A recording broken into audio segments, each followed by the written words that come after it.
Química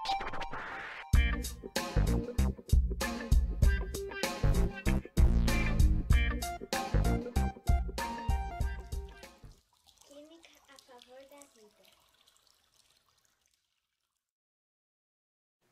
Olá, eu sou o professor Claudinei e vamos falar sobre cálculo da variação de entalpia de processos endotérmicos e exotérmicos. Não podemos afirmar que se colocarmos uma panela com água em um queimador de fogão, o calor gerado de combustão do gás é totalmente transferido para a panela. A gente sabe que parte desse calor ele sai para a vizinhança.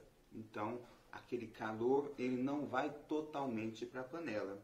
E é importante saber que não dá para medir no sistema aberto os calores envolvidos numa reação física ou química. Para medir com precisão esse calor envolvido, a gente utiliza um equipamento chamado calorímetro. Aqui nós temos um esquema do funcionamento de um calorímetro. Aqui, basicamente, nós temos uma parede isolante. Dentro dessa parede isolante, nós temos um aparelho mecânico que agita a água que está dentro desse aparelho isolante. Dentro desse aparelho isolante, nós temos um termômetro e nós temos um sistema com aço inox, onde a reação química ocorrerá lá dentro desse sistema. Esse sistema de aço inox permite a troca de calor com a água, ou seja, e aqui um dispositivo para desencadear a reação.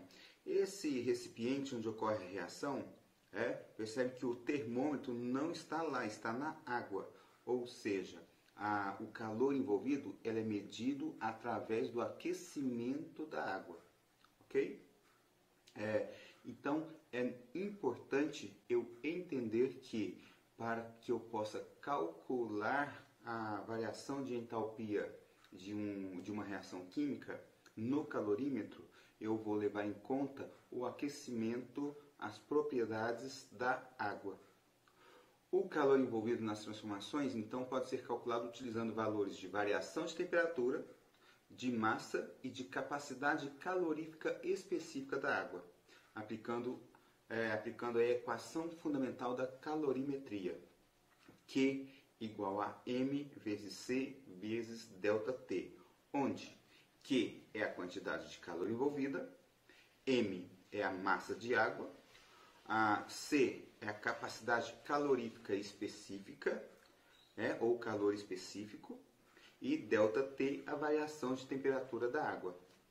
Olha, para entendermos esse conceito, vamos então entender que alguns materiais eles podem aquecer ou resfriar com uma maior facilidade que os outros. E isso acontece porque cada material ele necessita de uma energia específica para mudar a temperatura. É como se você colocasse um pedaço de metal no sol e um pedaço de plástico, um plástico espesso, grosso.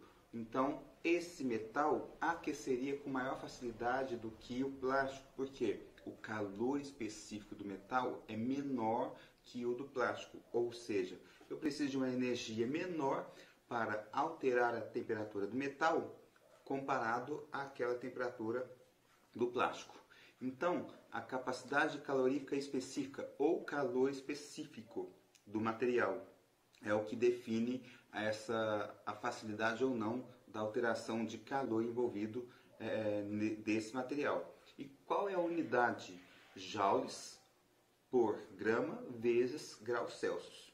Eu também posso medir a capacidade calorífica molar, o calor específico molar. O calor específico molar eu trabalho com joules por mol vezes Kelvin.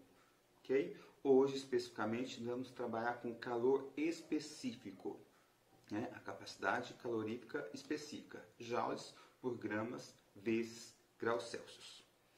E para isso, vamos entender aqui latão, mármore, etanol, água líquida. 4 materiais e o latão, que é o metal, ele tem uma capacidade calorífica menor, né? O calor específico menor do que os outros materiais, ou seja, ele aquece com maior facilidade. Então o latão aquece com maior facilidade que o mármore, que o etanol, e o mármore aquece com maior facilidade que o etanol aquece com maior facilidade do que a água líquida. Então isso explica, né? Porque na superfície da água bate o calor, né? O calor solar. E numa piscina, por exemplo, o sol pode estar escaldante, que ainda a piscina continua fresca, né? Então isso é devido ao calor específico da água, ok? Já um metal, né? Um corrimão para descer essa piscina, se ele estiver seco e muito tempo sem ninguém encostar, ele vai estar aquecido, vai estar quente ali, porque o calor específico do metal é menor do que o calor específico da água, ok? Então essa tabela nos ajuda a compreender um pouquinho isso. E para entender o cálculo, vamos trabalhar um exercício aqui, né? Onde o exercício fala o seguinte: no preparo de uma xícara de café com leite, são utilizados 150 ml ou 150 gramas de café. Então aqui está levando em conta a densidade do café 1 igual à densidade da água. Então 150 gramas de café a 80 graus e 50 ml ou 50 gramas de leite. Então está levando em consideração a densidade 1 também para o leite, né? E 50 gramas de leite a 20 graus Celsius. Qual será a temperatura do café com leite? Utilize o calor específico do café igual ao calor específico do leite, que equivale a 1 caloria por grama vezes graus Celsius. Ora, aqui eu tenho o seguinte: eu preciso compreender que a quantidade de calor perdida pelo café deve ser igual à quantidade de calor recebida pelo leite. É como no vídeo anterior eu disse que se eu tenho dois corpos, o corpo mais quente transfere energia térmica para o corpo mais frio. Quando o corpo mais quente, a temperatura do corpo mais quente se iguala à temperatura do corpo mais frio, essa energia para de ser transferida. Então ali eu cheguei no equilíbrio térmico. Aqui, quando eu misturo esses dois líquidos, então ali eu vou ter também um equilíbrio térmico. O corpo mais quente, que é o café, vai passar energia térmica para o corpo mais frio, que é o leite, ok? E para isso, então, a gente faz o seguinte: usamos a equação massa do café vezes calor específico do café vezes variação de temperatura do café é igual a massa do leite vezes calor específico do leite vezes variação de temperatura do leite. A massa do café, nós vimos 150 gramas, vezes 1, que é o calor específico, o exercício nos deu essa informação, vezes variação de temperatura do café. Ora, o café é o mais quente, ele vai perder a temperatura, né? Ele vai ceder a temperatura, energia térmica para o leite. Então, 80 menos a temperatura que ele vai perder, ok? É igual a 50, que é 50 gramas, vezes 1, que é o calor específico, vezes variação de temperatura do leite.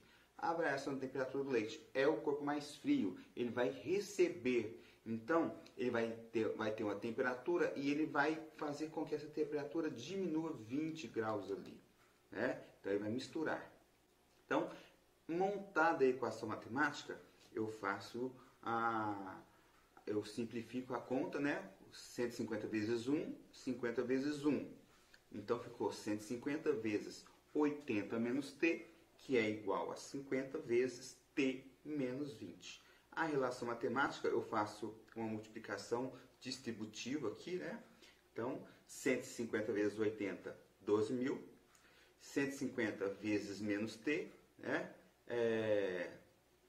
Vezes menos t, mais 150t. Na verdade, aqui é menos 150t.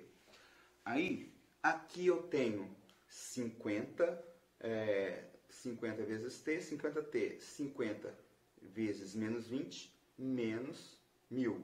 Então, corrigindo, eu tenho aqui o 12.000 menos 150t, que é igual a 50t menos 1.000. Ok? passo eu passo o 50T para o outro lado, então eu tenho 150 mais 50T, 12.000 passa para o outro lado, 12.000 mais 1.000, então eu vou ter aqui 200T é igual a 13.000. Isolo o T, T é igual a 13.000 dividido por 200. Ora, 13.000 dividido por 200, T é igual a 65 graus Celsius, ok? Então eu tenho 65 graus Celsius, é a temperatura da mistura do café com leite, que deu 200 gramas, 200 ml, certo? Então, no preparo de uma xícara de café com leite, são utilizados 150 ml de café e 50 ml de leite a 20 graus. Qual será a temperatura do café com leite? Então, resposta A, 65 graus. E se fosse um metal, eu usaria o calor específico do metal. Se fosse dois metais diferentes, então eu poderia trabalhar ali o calor específico de cada metal e fazer a relação matemática disso tudo. Ok? Essa foi a nossa aula, tratando aí da questão quantitativa da variação de temperatura dos processos endotérmicos e exotérmicos. Até a próxima.